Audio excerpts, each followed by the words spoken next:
Hello, let's recap the episode of Grimm, Season 4, Episode 6, called Highway of Tears. This episode is again continuing from the last episode, where Monrosalie's lawn was ablaze with the burning Wolfsangel, which was obviously a warning towards their interspecies marriage. People don't like it, people are coming after them, and this is another threat. And Nick and Juliet, while watching their friend's lawn get blown up in flames, are like, we have to do something, and for that to happen, you need to be a Grimm. And so Juliet tells Nick, you need to be a Grimm again. So first thing Nick does is say, Juliet, are you sure? And she's like, yeah, let's talk to Monroe and Rosalie. So they go in there, and Monroe's like going off the handle. He's so pissed off. He's like pacing, and you could tell that he's starting to like Volga, like his eyes turn red. He's so mad about this. And then, Hank and Nick are like, hey, we can do something with the police. And he's like, that's not going to do anything. That's not going to stop them. But whatever. Point is, we find out the name of this organization. Rosalie says that she thinks it's the Secundum Naturae Ordinum Wesen, which David Guintoli has, the actor who plays Nick, has made an acronym of SNOW. So if you want, we can start calling it Snow. So they tell everybody that, yes, they dealt with these guys before, we had a brick through the window, and now this, it's crazy, they're coming after us, and we learn that these blood purity organizations are officially outlawed by the Wesen Council, but like any form of government, there are people in there who actually do participate in these illegal things. So essentially complaining to the Wesen Council won't do anything because there are those in power who, believe what they believe. So basically, there is no authority other than the Wesen Council, other than Grimm's kind of, but they're kind of vigilante types, and so really there is nobody that these Wesen can go to when they're being attacked. And so it's really kind of frustrating for Monroe and Rosalie, who are like, we don't know what to do, and they're not gonna drive us from our homes. We are standing our ground, because even though they're being threatened, they are standing together, which is, really great. They're a great couple. And so Monroe is saying, Nick, it's not your problem anymore because this is Wesen related and you're not a Grimm. And so that's when Juliet says, nope, he's gonna sleep with Adelind. We are gonna do this. We are gonna get his Grimm powers back. And it's great how this is, resulting from Monroe and Rosalie's tragedy. So it's like their friends are in trouble and we need to get Nick's Grimm powers back in order to stop them, in order to help our friends, which, I think is a great way to get Juliet to do this. Like, she has a motivation now. So before it was just like, oh, it's Adelind, I hate her, I don't want to be her and then sleep with Nick, that's weird, And the only reason for that was to get Nick's Grimm powers back, and she was unsure of whether that was a good thing or a bad thing, but now she has a reason to say, no, it's a good thing that he has his powers because we need to help our friends. And so that's what happens, because Elizabeth comes over, and she and Rosalie and Monroe all make the potion, and they got the hat on top of it, and Juliet has to inhale 3 times, and then boom, she's Adelind. It was a creepy transformation, but it happened, and it was cool. And let me just say, Claire Coffey does a phenomenal job as Juliet. She literally does all of her mannerisms. She talks like Juliet. She walks like Juliet. It's so incredible. These two actresses are just brilliant. It's kind of a comedic scene in a way because it's like Nick is really uncomfortable sleeping with Adelind, but for Juliet, she's just sleeping with Nick again. She can't see herself. And so she's like, hey, I'm gonna have at it. This is your only chance to have an affair. Let's do this. And also it's comedic on the other side because Monroe and Rosalie invite trouble over so that she's not in the house while they're doing their thing. And, they're like drinking beer trying to not think about it. So, little surprise, Juliet as Adelind kind of gets some intense stomach pain, and then she collapses on the floor in the bathroom, she collapses on the bed, but then she turns back and the pain goes away. So that pain may mean something, but we don't really know what that is yet. And so next morning, Monroe vogues for Nick, and unfortunately not grimmed up yet, which gets him really upset because they went through all of this, and it's like, it's taking its own damn time working, So Elizabeth, at the same point, is where she takes her leave. All she was doing was helping her son, and she was trying to help Nick because Sean thinks that Nick as a Grimm can help her son. Now that she's done the potion, she's done everything, her motivation now is about her granddaughter. That's maybe what she's going to be up to. But she also, interestingly enough, talks about the hat that they used for the potion, the witch's hat. Apparently it was part of the original coven of witches for like a long ancestry of Hexenbeasts.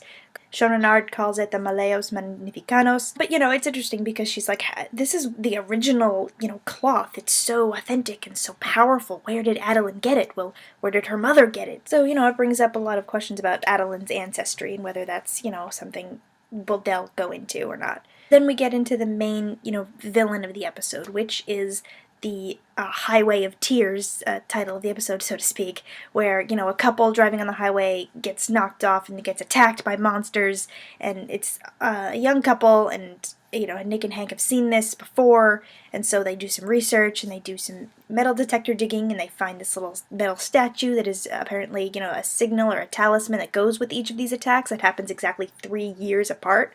And so Deputy Ferris, who is, one of the park rangers or officers or something, she's kind of involved in this. And there was a little thing about her and Hank, but that may go somewhere, that may not, because, Hank, whatever. So obviously Nick and Hank are like, boom, to the trailer. Let's look this up. And so they find the Fanzagar, which is a particular type of Skalangek, so it's like a lizard thing. But this Fanzagar is a Komodo dragon, originally from like India, and so these Fanzagar are, sacrificing young couples to Kali, whatever, and so they do this every 3 years in order to placate him. And, it's always a young couple, and, everything fits the bill. They have these really long tongues that, like, choke their victims, and then they kill them. And while on their search for scrap metal, they find this junkyard, which is where the car was actually impounded, and it's called JP and Sons. Turns out JP and his sons are the Fanzagars.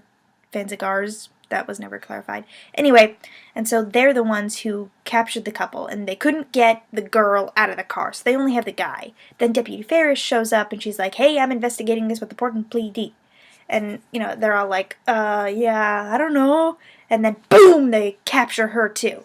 So now Nick and Hank are like, boom, we gotta get these Fanzagar, even though Nick's not a Grimm. So they go to the spy shop and it's like, Monroe, can you come with us? I'm not a Grimm and I'm really frustrated about it. And at first Monroe was like, no, I can't leave Rosalie with everything going on. But then something really funny happens with the girls all show up at the spy shop to help Rosalie, and they're on like defense. And, Juliet's got her gun and there's trouble with her machete, and they're all like, hey, hey, hey, hey. And so, the girls are on defense, the girls have got this, the guys can go off on their investigation. Who run the spy shop? Girls. Yeah, that's right. Alright, so the guys go off on their little adventure, and they find where the Fanzagar are doing this human sacrifice. And, this is crazy. And then that's when Nick gets the headaches, and he's like, oh. It's really tragic, because he's, right about to catch these guys, and he gets, like, so pale, like almost as pale as he was when he was a zombie. So Hank goes to investigate, and he finds Deputy Ferris in a hole. This is where the whole Hank romance thing gets in, because, he very stupidly jumps into a 6-foot hole where he clearly cannot get out on his own to get to this woman. And I'm like, Hank, you really? What? You're a detective. Come on, man. But then he's like, Monroe, I need your help. So he leaves Nick alone. Bad idea. And then suddenly he gets attacked and thrown into the other hole with the other guy. And then the Fanzagar capture Nick, who's still, like, writhing in pain. Just as the Fanzagar are about to wring their necks around Nick's throat and sacrifice him, he gets his Grimm powers back. And you see him see the Fanzagar fully vogued, and Nick, boom, starts punching the crap out of these guys, kills them all with his Grimm powers. And there's this great moment after Nick defeats these guys where he goes to Monroe, who's in the pit, and Monroe's like, dude, they were Fanzagars, you were right. And Nick's like, yeah, I know. And Monroe's like, whoa, you saw him vogued? Ha! That's awesome! And it's just like, really, he's like beaming and he's like shouting, yeah, that's awesome, we got Nick back. Oh, it's great. Monroe, Nick, friendship. Oh, I love it. So they go back to the precinct and they brief Captain Renard, and Renard's like, oh, so did Monroe do the ID? And Hank's like, turns out we didn't need him to. And then there's just this great moment between Captain Renard and Nick, and they're just like looking at each other, and they realize that Nick is back and it's awesome. And Captain's like, welcome back, Nick. Good to have you back. It's great, it's great. They go back to the spice shop, and, everybody reunites, and Juliet's happy that everything worked. So, great moment with Trouble when she realizes that Nick is back, and she's just so happy, because earlier she had expressed it was kind of weird for Trouble to be the only Grimm when Nick's the one who taught her everything. And she's just so grateful to him for everything, and she hugs him, and she actually pretends not to be crying because she doesn't want Nick to see her cry, but she's totally crying because she's really happy. However, Trouble also says, "We got another problem." So she takes Nick back to the house, where guess who came earlier in the episode? Josh, because he has nowhere to go, and he's not a Grimm, and he doesn't know how to fight Hundjäger, and so he's sitting there with a machete, Trouble's machete, and Nick's like, "Do you know how to use that thing?" And he's like, "Not a clue." On top of Monroe and Rosalie getting threatened, on top of Nick getting his Grimm powers back, on top of all the investigations that are going to be going on, we also have Josh running and hiding out at Nick's house from these Hundjäger who were after him.